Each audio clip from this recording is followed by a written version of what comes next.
Alors, bonjour Blandine et Olivier. Merci Bonjour. Salut. infiniment de trouver un moment dans votre emploi du temps chargé pour qu'on puisse échanger à propos de la ferme des Oliviers, ce refuge où j'ai vraiment eu un coup de cœur en 2017 et où j'ai fait la première formation en France en Reiki animal. Et vraiment, je le dis et je le répète, c'est toujours un endroit magique, hors du temps. Et j'ai d'ailleurs beaucoup de personnes qui font partie des stages qui le disent aussi.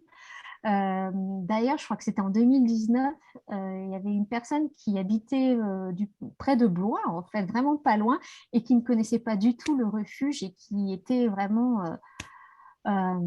surprise du fait qu'il y ait un refuge comme ça qui soit aussi près et dans un Ouais. endroit si dépaysant en fait au final. C'est vrai que c'est un endroit, même les alentours, c'est vraiment super beau.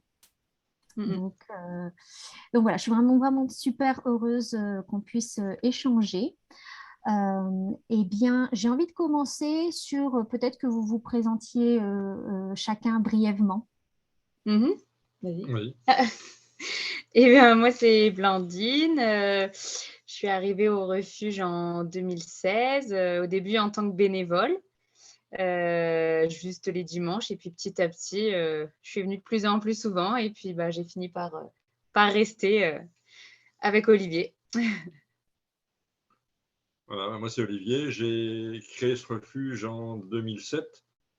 On est avec 80 animaux à peu près. Le plus grand nombre d'animaux, effectivement, c'était des chiens et des chats, mais on avait déjà des chevaux, un certain nombre de petits animaux de ferme. Et au fur et à mesure, d'autres animaux ont rejoint les premiers. Donc on est sur tout un tas d'animaux de ferme, d'animaux de cirque, de faune sauvage et d'animaux de compagnie aussi. Donc, on n'a pas de règles de prise en charge d'animaux, sauf en s'attelant comment dire, à la loi. Mhm. D'accord. Et alors moi, je suis curieuse de savoir en fait, parce que si j'ai bien compris, vous veniez pas de la région de Blois, et où étaient les animaux que vous aviez récupérés avant? D'où est-ce que vous veniez en fait, et pourquoi vous vous êtes installé à Molyneuf? On était en région parisienne, mais ça devenait un peu compliqué tant avec les voisins qu'avec le prix des terrains. Et on avait cette maison familiale qu'on a investie intégralement pour y vivre. C'était une maison de vacances et on a décidé de changer complètement de mode de vie. Ce qui nous a permis effectivement, avec les animaux, de leur prévoir, enfin de leur présenter un meilleur environnement. Et ça nous a permis aussi de pouvoir travailler avec des bénévoles qui étaient plus particulièrement intéressés par l'ensemble de la faune. Sur Paris, Mm. c'était plutôt des bobos qui venaient voir, qui venaient faire de la caninothérapie. On a été vite rejoints par euh, pas mal de jeunes, dont Blandine, qu'on n'a jamais laissé partir d'ailleurs, et qui se sont complètement intégrés dans la mission qu'on s'était fixée de sauver, soigner des animaux. D'accord. Et donc, à l'arrivée à Molyneuf, est-ce que vous aviez déjà des animaux sauvages ou c'était que des animaux domestiques? On en avait un, c'était un animal qu'on avait récupéré dans la rue à Paris, que quelqu'un avait récupéré, c'était une mangouste africaine. Donc voilà, c'est Improbable. voilà, les gens avaient dû ramener ça dans une valise et c'était échappé. Quelqu'un l'avait ramené en pensant que c'était un furet. Donc on l'a gardé avec l'accord des services vétérinaires de la région parisienne. Et il a fini par décéder de vieillesse ici. Et c'est après, comme on faisait aussi des actes vétérinaires sur le site, on a pu soigner de la faune sauvage, créer un centre de soins et réussir à conserver les animaux qui étaient pas relâchables, soit pour des raisons médicales, donc ils étaient handicapés, soit parce qu'ils étaient trop imprégnés de l'homme, donc ils ont atterri dans un jardin. Et la nature humaine fait qu'ils préfèrent plutôt sortir le fusil que l'appareil photo. Voilà, donc on préfère les garder, nous, sous protection, que ce soit pour les sangliers, pour les renards, pour les fouines, notamment beaucoup d'animaux nuisibles.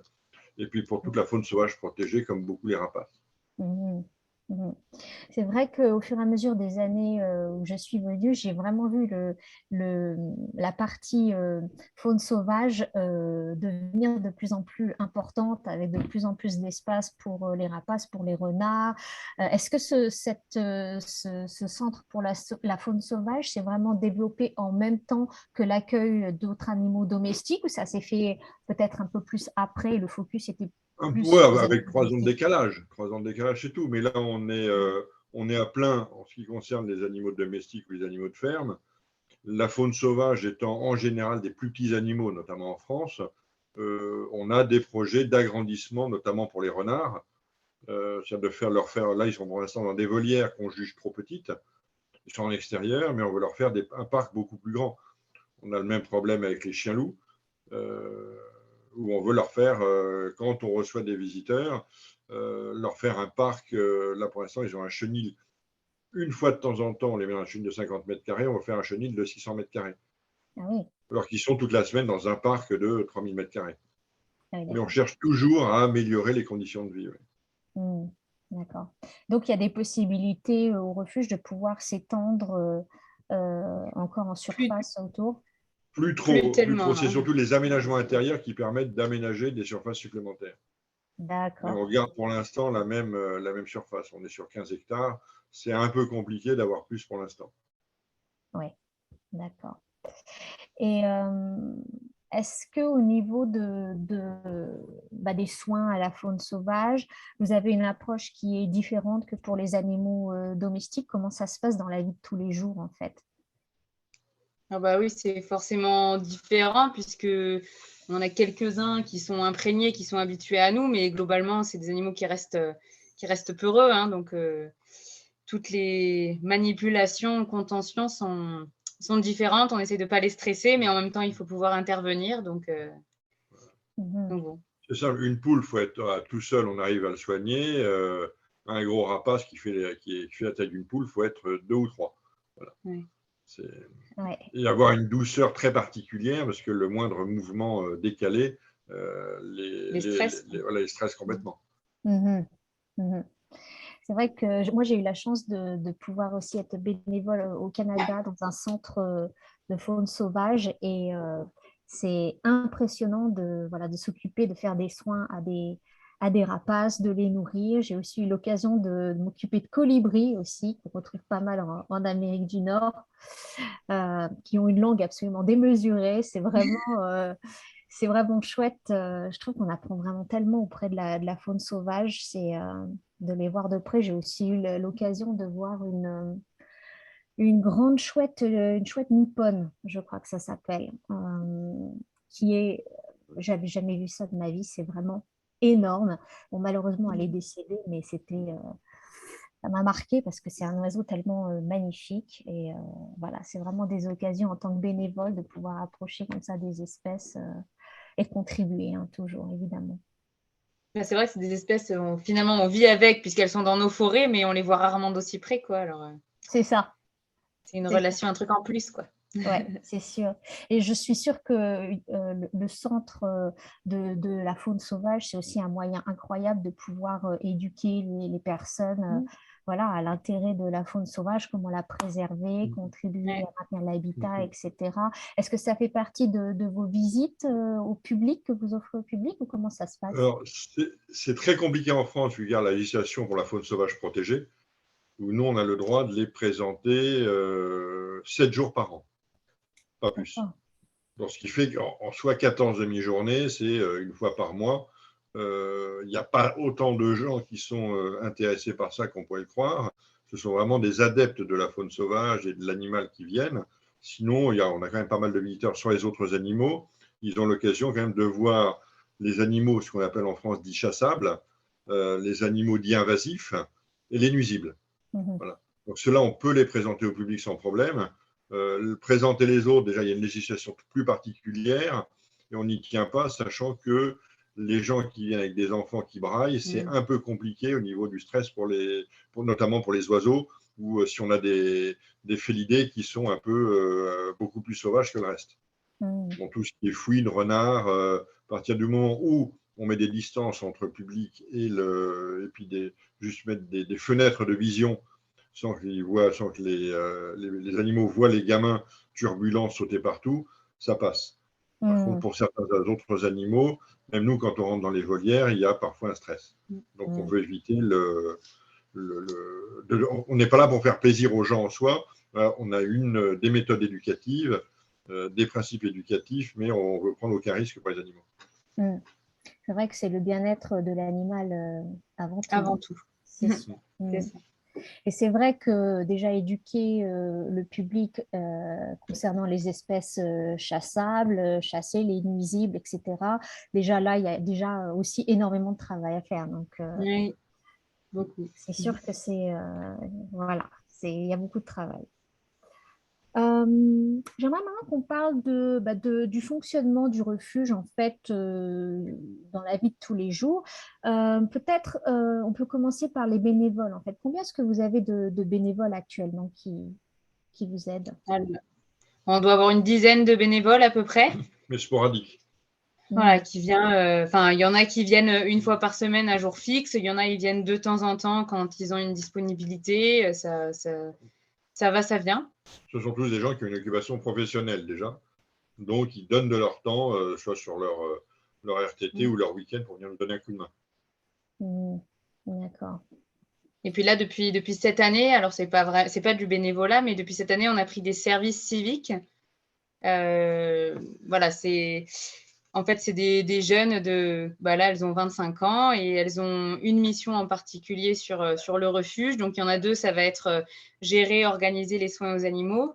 Et une autre, développer une visite un peu plus artistique du refuge, mais toujours dans l'idée de sensibiliser les gens, mais peut-être toucher un nouveau public, du coup. Et voilà, c'est en plus de nous aider sur le refuge, elles ont des missions particulières. Et là, elles sont là, on sait, pendant 8 mois et on peut compter sur elles. Et elles viennent de commencer, mais je pense que ça va être chouette. Ça prend bonne tournure. Ouais. On ne peut pas présenter un refuge comme un mouroir, comme le font certains. Il faut aussi parler d'optimisme sur la condition animale, avec des lois qui commencent à arriver tout doucement, pas assez souvent, et qui commencent à faire du bien. Et si on veut intéresser les gens, il ne faut pas tout le temps les faire pleurer. Il faut aussi leur dire qu'il y a des solutions et qu'on peut s'engager dans cette voie et qu'on peut un jour voir la lumière au bout du tunnel. Puis même pour les animaux, je pense que globalement, si les humains autour d'eux sont bien et se sentent bien, les animaux, ils se sentent bien aussi, quoi. Donc, tout est lié, quoi. Tout à fait. C'est un point vraiment important qui rejoint en fait ce dont on parle aussi dans la formation en Reiki animal, puisque en fait les animaux, je dis souvent, ils ont cette capacité de nous lire, en fait, de lire notre énergie à distance. Ils savent déjà ce qui se passe en nous, et c'est vrai que quand on est dans l'approche d'offrir un soin, de se connecter à un animal, c'est vraiment hyper important d'être dans une posture où on est centré, où on est bien ancré, où on n'est pas dans « oh pauvre animal, je vais te sauver ». Ça, c'est vraiment… D'ailleurs, on a du mal à se connecter aux animaux quand on est dans cette posture-là, et les animaux le ressentent et en général ne souhaitent pas se connecter non plus à nous. Donc, c'est vrai que c'est un point extrêmement important et c'est important de le rappeler, c'est clair. Concernant les bénévoles, j'ai remarqué, parce que j'ai pu pratiquer dans des sanctuaires et des refuges en France, en Angleterre, au Canada, et c'est vrai que la problématique que je retrouve constamment, c'est toujours un manque de bénévoles ou des bénévoles qui viennent. Est-ce que vous aussi, vous vous retrouvez dans cette situation où c'est toujours en recherche de bénévoles parce qu'il y a tellement de travail à faire? On a une équipe de fidèles quand même. Ah, c'est bien. Okay. Avant, on travaillait effectivement des bénévoles qui venaient pas, etc. C'était beaucoup des très jeunes. Et là, maintenant, ce sont en général des trentenaires. Donc, ils sont beaucoup plus engagés intellectuellement, moralement, mentalement dans le projet. Effectivement, ce sont quasiment toujours les mêmes, mais ils reviennent et quand ils peuvent ne pas venir pendant un mois, ce qui n'est pas normal. Ils ont aussi une vie de famille et des tâches professionnelles, un engagement professionnel. Mais il n'y a pas besoin à chaque fois de recommencer La la formation. formation. Ils savent où sont les choses, comment ça fonctionne. Ils se remettent au parfum parce qu'il y a peut-être des choses qui ont changé, des animaux nouveaux, des transformations, mais on n'a pas besoin de.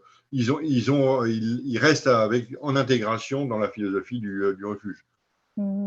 D'accord.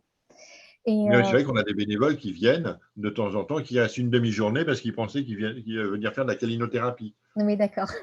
Mais qui ne reviennent jamais. Voilà, qui ne reviennent jamais et qui nous disent parfois, oh là là, qu'est-ce qu'il y a comme boulot? Je dis, ben oui, gamin, c'est normal, c'est pour ça qu'on demande des bénévoles. Ce n'est pas pour venir nous regarder les animaux, ça c'est ce qu'on appelle une visite. Voilà. C'est ça. Exactement, c'est vrai. Concernant les fonds qui font fonctionner le refuge, d'où proviennent les fonds pour faire fonctionner? Ils viennent de plusieurs endroits. Ils vont venir donc des visites, que ce soit par les individuels ou par les groupes qu'on accueille, les scolaires, les structures spécialisées, les personnes en situation de handicap. C'est assez un public très, très diversifié. On a des dons, puisqu'on est sous forme associative, forcément, reconnue d'intérêt général. Donc, on peut recevoir des dons déductibles des impôts à 66%. Il y a beaucoup de financement personnel qui vient de nos économies qui repartent dans le refuge. Et puis, depuis 2017, on a une pension animalière où on garde les chiens et les chats pendant les vacances. Et du coup, ça fait un revenu pour une personne et qui repart aussi beaucoup dans le refuge, mais ça aide quand même beaucoup. Et on commence à avoir aussi des professionnels qui ont parfaitement intégré l'importance du refuge dans sa mission. Et par exemple, on a un garagiste qui nous fait des prix pour les camions de transport, pour les réparations, qui nous suit maintenant depuis des années. On a des fournisseurs de nourriture qui nous envoient les invendus. Donc, ça permet quand même pour nous d'améliorer les conditions de vie et d'alléger un peu la note. Ouais. On est là, 2021 a été la première année excédentaire de 1 200 €. Ouais. Voilà. Wow. Voilà. Effectivement, ça se fête. Oui. Voilà. Mais effectivement, on met toujours beaucoup d'argent dedans, c'est clair. C'est vrai que les invendus, c'est quelque chose, déjà de la part, par exemple, des grandes surfaces, c'est du gâchis, autant que ce soit utilisé pour les animaux. Et c'est vrai que j'ai remarqué ça dans plusieurs refuges à l'étranger qui sont vraiment en lien direct avec des supermarchés ou même des structures qui offrent des légumes locaux et qui donnent les invendus au refuge. Et ça, c'est vraiment une aide super précieuse d'avoir ce genre de lien de connexion pour pas que ça aide bien, oui. Voilà. Mais là, c'est une question de personnes dans ces magasins, que certains veulent en tirer un quelconque avantage. Ne serait-ce que venez faire une collecte chez nous, comme ça, ils vont acheter des produits chez nous pour vous les donner. Ouais. Voilà, toi, c'est assez. Eux, en soi, ils sont gagnants uniquement. Ils sont gagnants et nous, quitte à amener quelques animaux pour faire venir plus de monde pour qu'ils achètent plus. Ouais. Mais on a d'autres, effectivement, quelques supermarchés. On a aussi maintenant des entreprises d'aliments pour animaux qui font appel à nous justement pour éviter de jeter parce qu'ils n'aiment pas ça. Et même parfois, pour certains, sans demander de documents fiscaux pour déduire. Eux, ça fait partie de leur principe. Donc ça commence à venir et on s'est rendu compte qu'en étant maintenant connu, on a un peu plus de chances d'obtenir ce genre de choses. Oui, c'est sûr.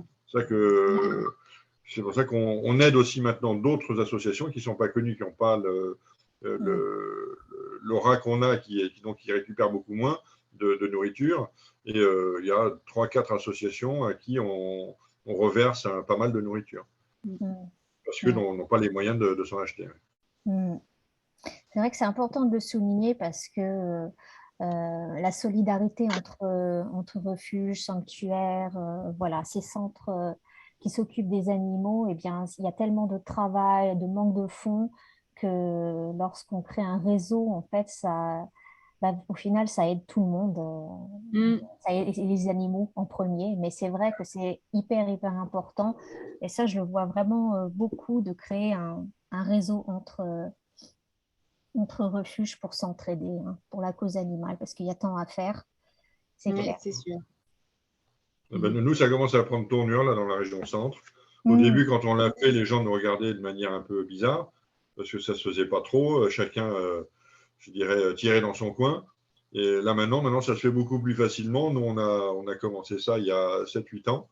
Et maintenant, il y a d'autres refuges qui commencent à le faire. Alors, on renvoie, nous, sur d'autres refuges quand on a suffisamment.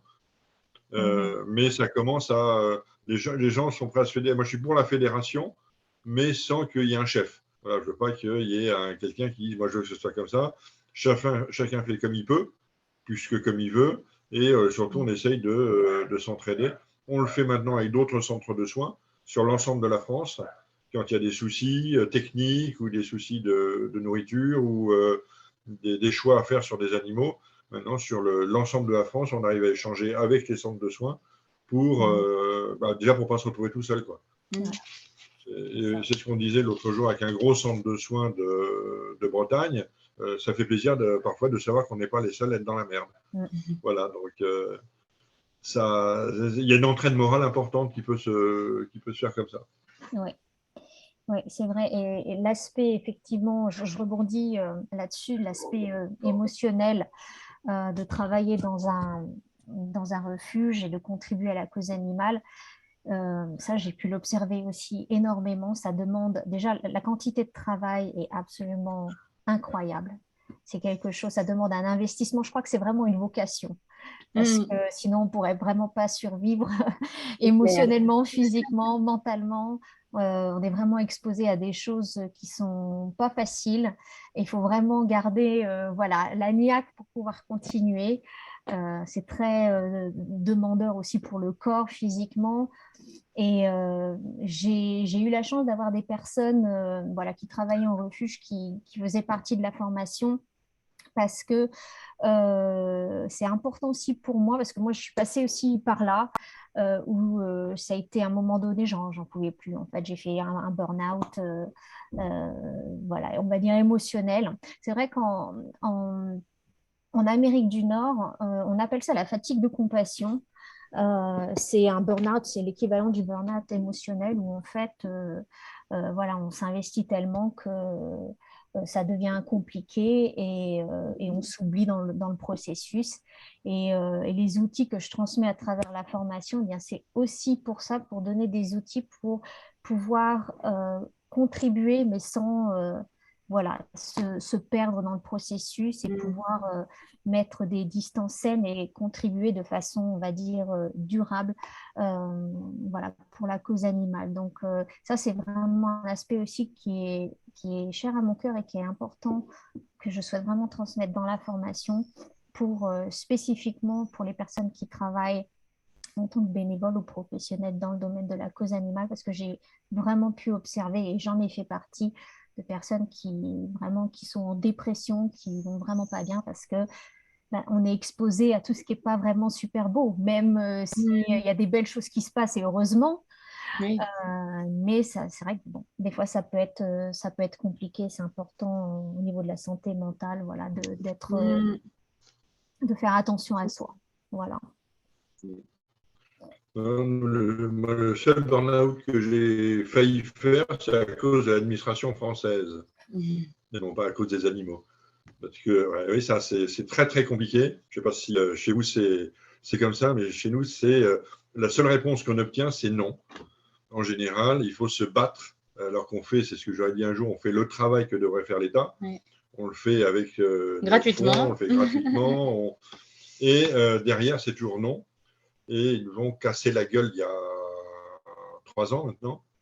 Et moi, pendant 1 an, c'est vrai que je n'ai pas fait du tout évoluer le truc. C'est Blandine qui a tenu le truc sur ses épaules. Et on a recommencé à refaire quelque chose. Et là, on a eu de nouvelles, comment dire, de nouvelles rencontres avec l'administration, et ça s'est passé de manière totalement différente. Et là, maintenant, on fonde parce qu'on est tombé sur des gens qui nous ont écoutés, qui nous ont fait des propositions, qui ont écouté nos propositions. Et il y a eu un échange, chose que je n'avais jamais connue depuis qu'on avait commencé ça, ici dans le Loir-et-Cher en 2007. Donc, il a fallu attendre 13 ans pour avoir des gens qui s'intéressent. Voilà, en fait. qui ne nous prenaient pas pour des bandits, quoi. Des bandits ou des incapables. Enfin, ça a commencé, j'espère que ça va durer, je ne sais pas si ça… Oui. Voilà. Oui, c'est vrai que c'est lent, mais c'est vrai que j'ai observé, parce que moi j'ai quitté la France en 2005, et au fur et à mesure que je suis revenue, j'ai pu voir une évolution des mentalités. Et c'est vrai que voilà, par rapport aux animaux, par rapport au travail des refuges, parce que c'est vrai qu'avant, quand je suis partie, par exemple, je n'en avais jamais entendu parler. Et j'ai vraiment découvert ça, surtout au Canada. Et après, avec mon travail, etc., j'ai vraiment pu voilà, m'immerger dans tout ce travail-là. Et j'ai vraiment vu aussi que les mentalités évoluent par rapport au travail incroyable que vous faites, que les refuges, les sanctuaires voilà, font, parce que c'est vraiment d'utilité publique et c'est vraiment pas rien de le dire. Hein. Sans vous, vous faites un travail de sensibilisation, éduquer, des soins, protéger. Enfin, c'est vraiment la charge. Vraiment, on s'imagine pas tout le travail qui est derrière. Et j'ai vraiment pu le voir dans différents sanctuaires. Et c'est vraiment colossal le travail que ça demande. Vraiment de tenir à flot un sanctuaire, tant au niveau administratif que voilà, dans la vie de tous les Sur jours. le terrain, oui. Voilà, c'est ça. Mais Mais la reconnaissance de l'État est très récente. Hein. Mm. Très récente, elle date d'il y a 6 mois. Ah oui. Par une loi, la loi sur le bien-être animal, qu'on n'avait jamais, que je pensais jamais voir arriver sur le papier, ces législations. Beaucoup disent que c'est insuffisant, mais de toute façon, les gens, on aura toujours du mécontent. Mais ça a fait évoluer le regard de l'État sur la condition animale. Parce que même financièrement, ils nous ont aidés cette année. Ils ont aidé tous les refuges qui en faisaient la demande pour améliorer les infrastructures, pour un certain nombre d'animaux. Hein. C'est chiens, chats, chevaux, mais c'est la première fois que l'État s'investit autant, sachant qu'aujourd'hui, ne serait-ce que aussi la reconnaissance des sanctuaires faune sauvage pour lesquels on se bat, nous, depuis maintenant une dizaine d'années. Donc là, maintenant, ils le reconnaissent. Il y a j'ai l'impression, un engagement d'un certain nombre de politiques sur le sujet. Donc, nous, on rentre dans la brèche et on fait du battage pour que ça aille encore plus loin. C'est clair, parce que nous, je dis nous, mais parce que je me sens tellement impliquée aussi, on veut ça, mais à chaque fois, c'est pour avoir des miettes, quoi. Donc, il faut Mais c'est bien, vraiment… non, là, c'est pas des miettes, faut pas… faut Là, pas c'est une toujours… demi-baguette, là. D'accord, c'est bien. Et il y a eu au moins, il y a eu déjà l'odeur du pain. Voilà, c'est important, donc le pain va peut-être venir. Bon, Et, c'est bien de reconnaître ces avancées, ouais, c'est clair. Ouais. C'est clair. Bonne nouvelle, en tout cas, oui, j'étais pas… Je sais qu'en France, le statut de l'animal a changé relativement récemment, mais je suis contente d'apprendre que voilà, ça va plus loin que ça et que voilà, vous soyez aidés de façon vraiment concrète. Donc, c'est bien.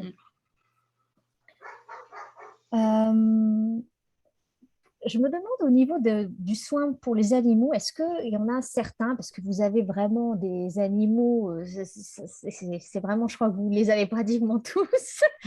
Est-ce qu'il y a certains animaux qui demandent des soins vraiment particuliers ou au niveau alimentation, qui ont des régimes alimentaires bien spécifiques voilà. Ce sont les animaux pour lesquels on a très peu de protocoles thérapeutiques, notamment des espèces exotiques, notamment un chameau blanc récupéré dans un cirque, où on est conseillé par le vétérinaire du zoo de la Flèche pour cet animal, où il nous conseille sur des des protocoles de nourriture pour améliorer sa condition physique.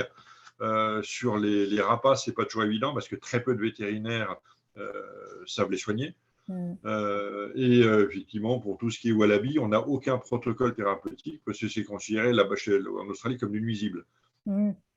Et que quand on a ce genre d'animaux qui sont malades, c'est compliqué. Les zoos ont des protocoles, nous on les a pas. Là, ils ont, mais par contre, les parcs zoologiques, même le parc de Beauval à Saint-Aignan, quand on les appelle pour avoir des renseignements, les vétérinaires nous répondent tout de suite, voilà, on vous conseille de faire ça, on leur envoie des photos, ils nous conseillent. Voilà. Et les vétérinaires qui nous suivent les appellent aussi à chaque fois qu'ils ont un problème auquel ils ne peuvent pas apporter de solution. Ils sont très ouverts au partage du savoir. Ça, c'est une bonne chose, effectivement. Ouais. Sur plusieurs vétérinaires spécialisés dans la faune sauvage, sachant qu'on est un refuge, ils ne vont pas nous prendre pour des petites gens. Voilà. Ils sont dans le coup. D'accord. Ils nous snobent pas, voilà. C'est vrai que j'ai en tête un accident qui s'est produit avec les wallabies il n'y a pas si longtemps que ça, où il y avait des personnes qui avaient nourri les wallabies et pas avec ce qu'il fallait et vous aviez perdu certains des wallabies. Ouais, on ne saura jamais si c'était vraiment ça, mais la coïncidence était hallucinante. Enfin, le wallaby allait très bien, on l'avait soigné d'une blessure, on ne pensait même pas réussir à le sauver, il s'était super bien remis. Et comme par hasard, c'est ce jour-là où on retrouve de la bouffe qui n'avait rien à faire et le wallaby mort le lendemain, quoi. Donc, voilà. C'est peut-être juste une grosse coïncidence, mais bon, on ne saura jamais. D'accord. Est-ce qu'il y a des animaux que vous refusez de prendre? Enfin, je crois que vous aviez dit que vous étiez à capacité, là, donc vous acceptez plus d'animaux actuellement? On fait au cas par cas. S'il y a des urgences, si on sent que l'animal, ça va très mal se finir pour lui si on ne le prend pas, des fois, on accepte. Après, c'est vrai que quand voilà, c'est quelqu'un qui s'en débarrasse parce que ça le gonfle, on essaye de se dire, bon, à force de faire toutes les portes de refuge, il va en trouver un qui a de la place. Mais c'est vrai qu'à un moment, on est obligé pour ne pas mettre en péril ce qu'on a déjà, malheureusement. Par contre, on prendra ce que les autres ne peuvent pas prendre. Ouais, d'accord. Là, c'est pour la faune sauvage, oui, pour les animaux domestiques. La faune sauvage ou l'exotique, on nous a appelé pour des petits perroquets tout à l'heure. C'est-à-dire qu'on va les prendre pour éviter qu'ils soient balancés dans la nature. Et après, on gère avec l'Office français de la biodiversité, savoir soit ils restent ici, soit ils sont remplacés dans un autre centre. Mais on ne veut pas que ça se retrouve dans la nature. Alors, c'était difficilement accepté par les autorités de la préfecture. Il a dit, mais vous n'allez pas à le prendre. Mais il dit non aussi. Ce serait une faute que de le dire au gars de repartir avec son animal et sans savoir où il va. Donc, on va faire le prendre et après, on gère le problème. Mais parfois, l'administration n'aime pas les emmerdes, donc ils préfèrent fermer les yeux et changer de chemin. C'est aussi peut-être pour ça qu'ils nous avaient un peu dans le nez, quoi. J'aimerais qu'on parle maintenant des chiens-loups parce que pour moi, ça a été une expérience incroyable. C'était la première année où j'avais enseigné à la ferme et Olivier, tu nous avais gentiment offert d'interagir avec les chiens-loups. Je vous avais mis dans leur parc ou à côté? On avait été vraiment avec eux. Avec eux. Donc, j'en ai vraiment encore des souvenirs extra et je crois que tout le monde, tous les participants ont vraiment adoré cette expérience-là. Est-ce que vous pourriez tous les deux nous parler d'où ils viennent, comment vous les avez récupérés, comment fonctionne la meute, est-ce que vous en acceptez d'autres, voilà. Alors, c'est un sujet un peu épineux pour l'instant au niveau administratif, étant donné qu'ils ont déclaré en 2019 que ce n'étaient plus des chiens-loups, mais des hybrides de loups. Ah, d'accord. Pour ceux qui n'avaient pas, sachant qu'on en a 8 en tout. Une femelle est décédée paralysée il y a 2 ans. On en a encore 8. Et sur les 8, il y en a un seul qui a des papiers, qui a un LOF. Pour les autres, ce sont des hybrides de loups. Le seul problème, c'est que s'ils sont des hybrides de loups, c'est de la faune sauvage. Et il n'y a aucun texte véritable aujourd'hui, mis à part un truc un peu merdique, administratif, incompréhensible des années 2000, qui dit ce qu'il faut faire, mais c'est incompréhensible. Donc là, notre dossier est remonté au ministère pour savoir comment on va gérer les hybrides de loups maintenant qui étaient des chiens loups avant. Alors, sinon, ça c'est uniquement pour le problème administratif. Comment s'appelle alors, au niveau du fonctionnement de la meute, c'est l'ancien qui gère tout le monde, alors que c'est quasiment le plus petit. Il est un peu décrépit, il boitouille, mais il fait la loi. De temps en temps, il se prend une branlée. C'est assez curieux, ouais, mais donc quand on le revoit pousser un coup de gueule et revenir en boitant, c'est qu'un des plus jeunes, plus costauds, lui a mis une avoinée, mais ils le craignent quand même. C'est que quand il rentre avant eux, il les attend, il leur gueule dessus. Il les grogne, il va dessus, il fait voilà. Il les met sous sa coupe, c'est-à-dire qu'il vient les aplatir devant lui. D'accord. Et les autres se laissent faire comme des couillons, mais je veux dire, le fonctionnement, c'est vraiment le chef de meute. Il va les faire chier. Il y a 7 gamelles dans le jardin, il va les faire chier dans les 7 gamelles, il n'y en a pas un qui bouge. D'accord. Donc, Voilà, il n'a pas encore été détrôné, alors. Non, bah, de temps en temps, alors il y a le suivant, celui qui prendra certainement sa suite, qui le défend. D'accord. C'est impressionnant comme fonctionnement, c'est presque très humain, oui. Et c'est vrai que moi, si tu ne m'avais pas dit que c'était des chiens loups, pour moi, ils ressemblent vraiment à des loups. Hein. C'est impressionnant. Hein. Ils ont un fonctionnement un peu identique. Hein. En plus, particulièrement parce que les nôtres vivent en groupe, ils ont leur territoire bien défini, ils n'ont pas une vie de chien chez nous. Donc, je pense que ça accentue le fait qu'ils se comportent vraiment comme un groupe sur un territoire. Parce que des chiens loups en maison, en famille, il y en a hein, et qui vivent très bien. Hein. Mais nous, je pense que le fonctionnement ici fait qu'ils sont vraiment un peu comme des animaux sauvages. C'est un grand mot, mais un peu plus proche du sauvage que du chien, peut-être. Ils sont tout seuls toute la journée, parce qu'on n'a pas, nous, le temps, ils sont dans leur parc hein, la journée, mais le soir, ils rentrent dans la maison. Et si on ne les rentre pas dans la maison, on sent qu'il y a un manque. Ah, d'accord. Et c'est quelque chose qui était voulu au départ, cette habitude de les rentrer? Non, alors avant, ils dormaient dans la maison même, dans le salon, avec les autres. Et au fur et à mesure, quand on a commencé à en avoir beaucoup, et après, il y a d'autres chiens qui sont arrivés. Puis des chats. On en a 18 ou 20 des chiens, y compris les chiens loups. Et puis, on a des chihuahuas. Maintenant, c'est devenu un peu compliqué. Donc, les chiens loups dorment, les loups dorment dans l'entrée et les autres dorment dans le salon. Mais si on ne les fait pas rentrer, on sent qu'ils sont malheureux. Ils ont l'habitude. Hein. Voilà. Et quand ils nous voient arriver dans le jardin, c'est vraiment, ils se frottent, ils sont là, voilà. Il y a vraiment, ils ont un besoin quand même de contact. C'est vrai qu'ils étaient ils se comportaient avec nous comme des chiens. Ils étaient tellement affectueux. Oui.